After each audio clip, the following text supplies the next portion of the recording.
السمیع العلیم من الشیطان اللعین الرجیم۔ درس تہذیب الاسلام اور اس کا موضوع ہے فیروزہ کی انگوٹھی اور اس کی فضیلت۔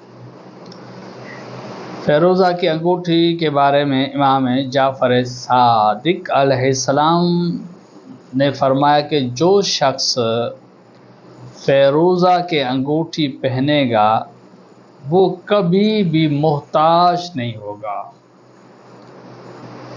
اور مقروض نہیں ہوگا، اس کے گھر میں فقیری نہیں آئے گی۔ فیروزہ کی انگوٹھی۔ اور ایک شخص کہتا ہے کہ میں نے دیکھا کہ امام موسیٰ کاظم علیہ السلام کے ہاتھ میں فیروزہ کی انگوٹھی تھی اور میں نے دیکھا کہ اس پر لکھا ہوا تھا للہ الملک، للہ الملک انگوٹھی پہ لکھا ہوا تھا۔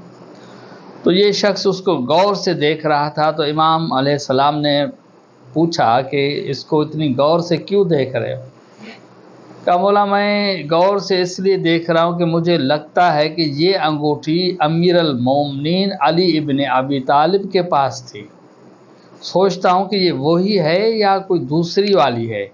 تو امام علیہ السلام نے فرمایا کہ بالکل یہ وہی انگوٹھی ہے جو امیر المومنین علی ابن ابی طالب کے پاس تھی، اور اس کے بعد جو ہے پھر حسن کے پاس آئی، پھر اسی طرح سے مجھ تک جو ہے وہ پہنچی ہے۔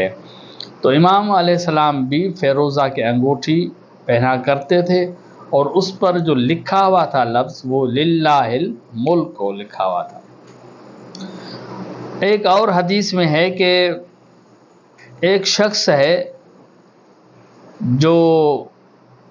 جس نے شادی کی اور اس کو اولاد نہیں ہو رہی تھی، اولاد کی شکایت لے کر امام علی نقی علیہ السلام کی خدمت میں حاضر ہوا۔ امام علیہ السلام سے کہا کہ میں نے شادی کی ہے لیکن مجھے کوئی اولاد نہیں ہوتی، میں بے اولاد ہوں، کوئی مجھے دعا بتائیں کہ جس سے اولاد پیدا ہو۔ تو امام علیہ السلام نے فرمایا کہ تم فیروزہ کی انگوٹھی پہنو، فیروزہ کی انگوٹھی پہنو۔ تو اس شخص نے فیروزہ کی انگوٹھی بنوائی اور اس نے وہ پہنی۔ 1 سال کے اندر اسے خداوند کریم نے بیٹا عطا فرمایا، 1 سال کے اندر۔ تو فیروزہ کی برکتیں دیکھیں۔ ایک اور حدیث ہے پیغمبر اسلام صلی اللہ علیہ وسلم سے منقول ہے کہ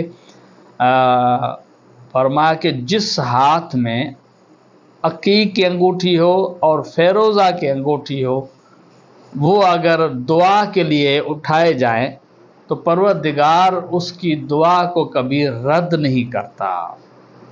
ایک ہاتھ میں فیروزہ، پھر اسی ہاتھ میں عقیق کی انگوٹھی ہو، اور اسی سے اگر دعا بارگاہ الہی میں مانگی جائے تو اس کی دعا کبھی رد نہیں ہوتی۔ وآخر دعوانا ان الحمد للہ رب العالمین۔